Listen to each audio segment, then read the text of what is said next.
আমরা চাঁদবা বাজারের খুব কাছে চলে এসেছি।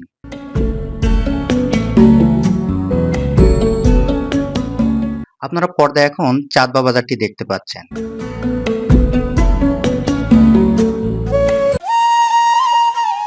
চাঁদবা বাজারটা বেশ কোলাহলপূর্ণ ছিল, সেটা অলরেডি পার হয়ে এসেছি আমরা।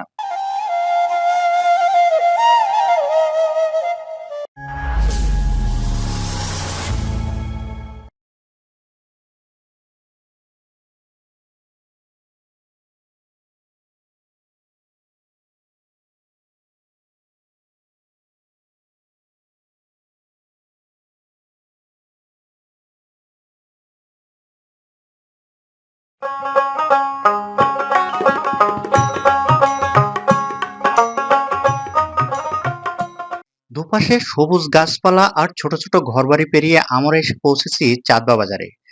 এটি একটি সুন্দর গ্রাম্য বাজার, যা পাবনা জেলার আটঘরিয়া উপজেলার অন্তর্গত। এই বাজারে ঢুকতেই চোখে পড়ে মানুষের ভিড় আর ব্যস্ততা। চারদিকে ছোট ছোট দোকান, হকারদের ডাক আর ক্রেতাদের কোলাহলে মুখর পুরো এলাকা। গ্রামীণ জীবনের এক বাস্তব চিত্র যেন এখানে ফুটে উঠেছে।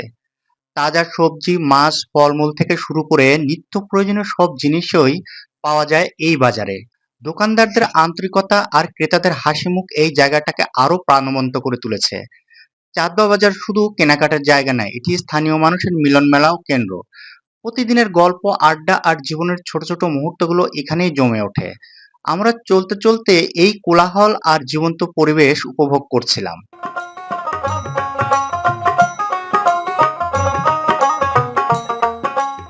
এখানকার মানুষের জীবন যেন এই বাজারকে ঘিরেই আবর্তিত হয়। আপনারা যে সরু রাস্তাটি দেখতে পাচ্ছেন, সেটি এই এলাকার প্রাণের পথ। এই পথকে কেন্দ্র করেই প্রতিদিনের জীবন চলমান। সকাল থেকে সন্ধ্যা মানুষের যাতায়াত, পণ্য আনা নেওয়া, ব্যবসা বাণিজ্য সবকিছুই এই রাস্তা ধরে এগিয়ে চলে। মনে হয় যেন পুরো এলাকার স্পন্দন এই একটি রাস্তায় ধরা পড়ে আছে। রাস্তার দুপাশে গড়ে উঠেছে শিক্ষা প্রতিষ্ঠান, ছোট ছোট দোকান, চায়ের স্টল, কাঁচা বাজার আর নিত্য প্রয়োজনীয় জিনিসের সারি। এখানে জীবন ধারণের প্রায় সবকিছুই পাওয়া যায়। স্থানীয় মানুষদের দৈনন্দিন প্রয়োজন, যোগাযোগ আর আড্ডা সবকিছুর কেন্দ্রবিন্দু এই পথটাই। এক কথায় বলতে গেলে এই সরু রাস্তা শুধু একটি পথ নয়, এই এলাকার মানুষের জীবনরেখা। এখান থেকে শুরু, এখানেই ফিরে আসে প্রতিদিনের গল্প। বাজারের কোলাহল পিছনে ফেলে আমরা আবার গ্রামীণ পথে চলতে শুরু করলাম। চারপাশে ফিরে এসেছে সেই পরিচিত শান্ত পরিবেশ, সবুজ গাছপালা, খোলা আকাশ আর নিরিবিলি পথ।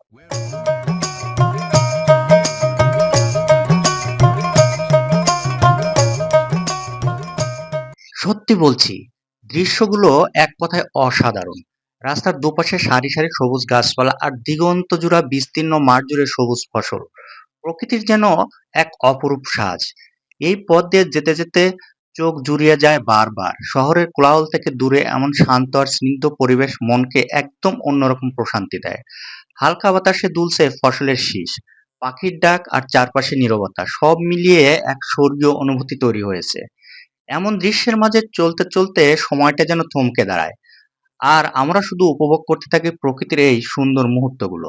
চাঁদবা বাজার পার হয়ে আমরা অনেকটা পথ এগিয়ে এসেছি, আর এখন চারপাশ জুড়ে সবুজ আর সবুজ। প্রকৃতির এই অপার সৌন্দর্যের মাঝ দিয়ে চলতে চলতে মনটা সত্যিই ভরে যাচ্ছে। দিগন্ত জোড়া মাঠ, গাছপালায় ছায়া আর নিরিবিলি পরিবেশ সব মিলিয়ে এক মুগ্ধ করার মতো দৃশ্য। মনে হচ্ছে যেন প্রকৃতি নিজেই তার সৌন্দর্য দিয়ে আমাদের স্বাগত জানাচ্ছে। এই পথের প্রতিটি মুহূর্ত উপভোগ করার মতো। শহরের ব্যস্ততা থেকে দূরে এমন নির্মল পরিবেশে চলতে চলতে এক অন্যরকম শান্তি অনুভব করা যায়। সত্যি, চাঁদবা বাজারের কোলাহল পিছনে ফেলে এই সবুজ প্রকৃতির মাঝে এসে যেন আমরা নতুন এক জগতে প্রবেশ করেছি। সাথে থাকুন, সামনে আরো সুন্দর দৃশ্য অপেক্ষা করছে।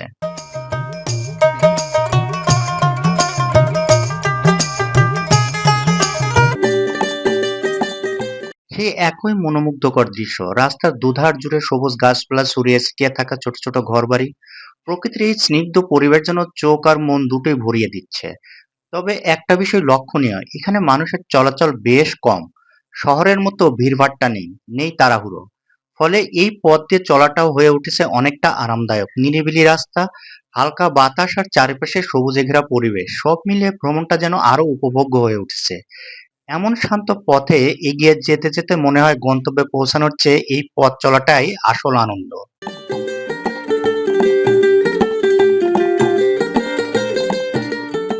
মনে হচ্ছে যেন আমরা সবুজের এক টানেলের ভিতর দিয়ে এগিয়ে চলেছি।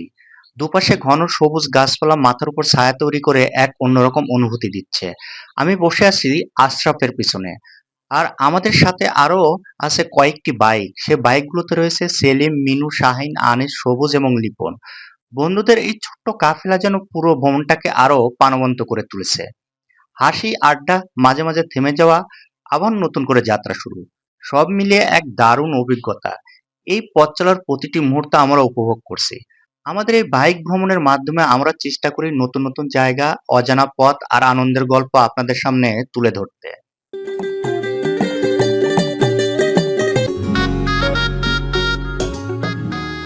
ছোট্ট একটি গ্রাম্য বাজার দেখতে হয়তো সাধারণ, কিন্তু এর মধ্যেই লুকিয়ে আছে দুটি গ্রামের সীমারেখা।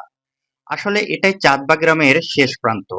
এই জায়গা থেকেই শুরু হচ্ছে নতুন আরেকটি গ্রাম, খিদিরপুর। এক গ্রাম শেষ হয়ে আরেক গ্রামে শুরু। যেন পথের গল্প এখানে এসে নতুন মোড় নেয়। আজকের ভ্রমণের শেষ অংশে আমরা পৌঁছে গেছি এই শান্ত নিরিবিলি জায়গাটিতে। পুরো যাত্রা জুড়ে আপনারা আমাদের সঙ্গে ছিলেন, এজন্য অনেক ধন্যবাদ। বন্ধুদের সঙ্গে এমন ভ্রমণে অংশ নেওয়া সত্যি এক অন্যরকম ভালো লাগার বিষয়। একসাথে পথ চলা, হাসি, আড্ডা আর ছোট ছোট মুহূর্তগুলো মিলিয়ে তৈরি হয় অসাধারণ স্মৃতি। এই ভ্রমণ শুধু জায়গা দেখা নয়, বরং সম্পর্কগুলোকে আরো গভীর করে তোলে। প্রতিটি মুহূর্ত থাকে আনন্দ, থাকে একসাথে থাকার সুখ। মনটা যেন একদম হালকা হয়ে যায়। সব চিন্তা দূরে সরে গিয়ে শুধু আনন্দটাই জায়গা করে নেয়। সত্যি, বন্ধুদের সঙ্গে এমন ভ্রমণ মনকে প্রফুল্ল করে তোলে এবং জীবনের সুন্দর মুহূর্তগুলোকে আরো রঙিন করে দেয়। এই জায়গা থেকে আপনাদের সবাইকে বিদায় জানাচ্ছি। ভালো থাকবেন, সুস্থ থাকবেন। আবার দেখা হবে নতুন কোনো ভ্রমণ আর নতুন গল্প নিয়ে। আল্লাহ হাফেজ।